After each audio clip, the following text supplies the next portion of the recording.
Hi, I'm E.D. Lewis, and welcome back to my channel. E.D. Lewis Reviews back with another nocturnal review.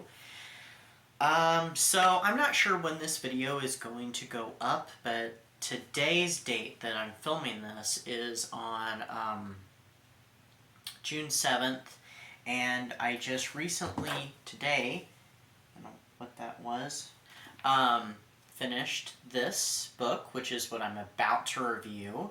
So this video, it might make it up by the end of the month, so we'll see, because I have a bunch of videos already up and going, and I recently had to rearrange videos just a little bit. So anyway, welcome to the channel, welcome to my review. If it's still June, happy Pride Month. Hope you're having a great one if you celebrate, if you're part of the community. If you're not, happy June. I hope you're having a great month. And let's just get started. So, this book is a Buffy the Vampire Slayer book. So this is a Buffyverse review. And I was very skeptical about this book. When I heard about it, I thought, new Buffy books. And then I saw who was releasing it. And also who owns the company that has Buffy. And I was just like, don't know how I feel about that. Then I saw Elizabeth Sagewood's review, which shout out to her. And I guess this video is dedicated to her, actually. So she is the reason why this review is even happening. Because I saw her review and she restored my faith in it. And I'm like, I will give this a try and we'll see what I think. I loved it. Let me just say that now, I loved it. So let's get into the review. So the book I'm reviewing is In Every Generation by, is it Kendare Blake? I'm not sure how to pronounce her name. But this is the cover. If it comes up too glary, I'll put up a picture of the cover in a moment. I think I'll do that anyway. It was published earlier this year in like January, and yeah, it is a Buffy continuation. It completely ignores the continuity of the comic book continuation of the original series, including the continuation to Angel. And it ignores all the books that followed that, which I haven't read. And it also, of course, ignores the other alternative continuations to Buffy, which would be Queen of the Slayers, which I started but never finished reading, and Dark Congress, which was another alternative sequel to Buffy, which I have not read. So this is very much Buffy Season 8, really. It's a different continuity. I fully accept this continuity, just going to tell you right now. But anyway, so the book takes place in 2020, and Sunnydale has been rebuilt as New Sunnydale. Frankie Rosenberg, who is Willow Rosenberg's daughter, is a 16-year-old, and she is an eco-witch, and she goes to the new Sunnydale High with her friend Jake Osborne, who is the cousin of Oz, Willow's old flame. And something happens to Frankie. She gets dizzy, she passes out, and she wakes up at home with strange strength. She keeps breaking rubber band ties that go in her hair, and she tears her pants when she tries to put them on. And she finds out that something has happened, an attack on the vampire slayers that were all awakened at the end of Season 7. And now she is the new Slayer. So as Frankie is learning and getting accustomed to her new abilities, and working with her watcher, Spike, a new evil comes to Sunnydale to reawaken the Hellmouth. And I can't tell you who that villain is because that'd be too much, but it is someone from the history books. Let me just tell you that now. And this book is full of new allies, new Scoobies, and new villains. And definitely, it does feel like the TV show. Now, there were a few silly moments that I kind of thought, but they were quickly forgotten about, and it didn't tarnish it at all. It really does run like the TV series. Just without some of the standalone episodes that had nothing to do with the main plot of each season.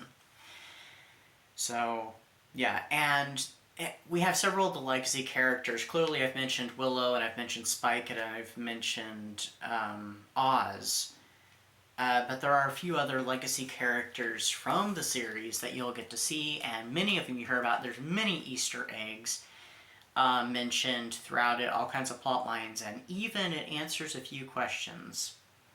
How does Willow have a daughter? What happened to Spike and Angel at the ending of the TV series Angel? It answers all these things, and it is just an utter blast. There's even a moment, not just one moment, a few moments, and I did make a comment on Goodreads, and I don't remember what the quote was exactly, or what page it was on, but Frankie actually kind of sounded like Buffy when Buffy was a teenager, because it's just the way, what she said and how she said it, it sounded like something you'd hear Buffy say in, like, the first few seasons of the show, maybe even anywhere in the show, really, but definitely during her teenage years. So that was really cool, too, and it's just like, wow, she really does sound like Buffy.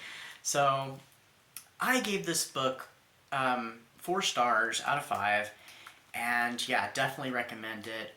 To me, this is canon. I did read the comic books for a while, and I liked them, somewhat. It was really weird and just didn't feel quite like the show. Then ultimately where they went, I didn't like it, and I just ultimately decided that I wasn't going to accept any of the stuff that happens after the TV series. And I did start reading Queen of the Slayers, and I didn't get too far, and who knows what happened, and I put it down, and I don't even have the copy of the book anymore. I wish I actually did have a copy of the book, because I would pick it up again now and read it, but it's only available in like paperback and hardback. It's not in Kindle, so I can't get a Kindle copy. So who knows, someday maybe I'll get a copy of Queen of the Slayers.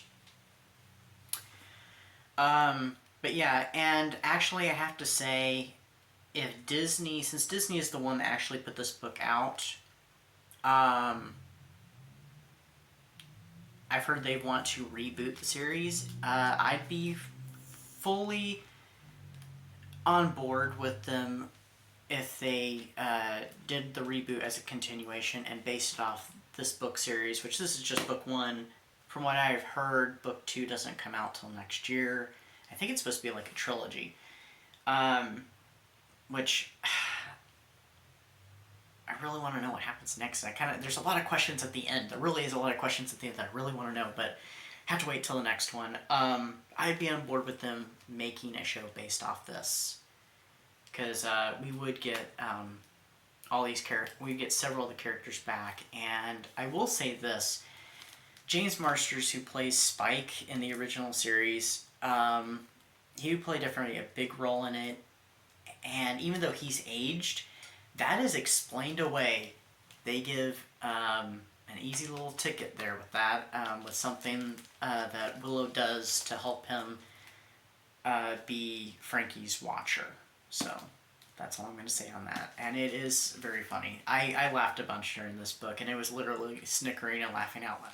Anyway, I'm going to take this book back to the library within the next few days because it's almost due. I had to recheck it because I didn't get to start it right away because I was finishing The Witching Hour, and I wanted to focus on that before I got started on this. So I had to recheck it, but I'm getting ready to take it back soon.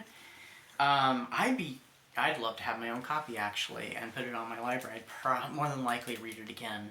So, and I recently got some new Buffy books. I have a short on here in BookTube, so do check that out. And actually, it went up today, the day I filmed this video. I actually filmed it earlier before I even filmed the video. And one of the books I have already read, and I don't know what happened to my copy of it, and it was The Harvest. Maybe I'll reread this and do a review of this too, actually, so who knows. But I have some new Buffy books. Anyway, that's my review. I hope you're having a great month, and I'll see you soon with another review, another video of some sort. Take care, stay spooky, and I'll see you soon. Bye-bye.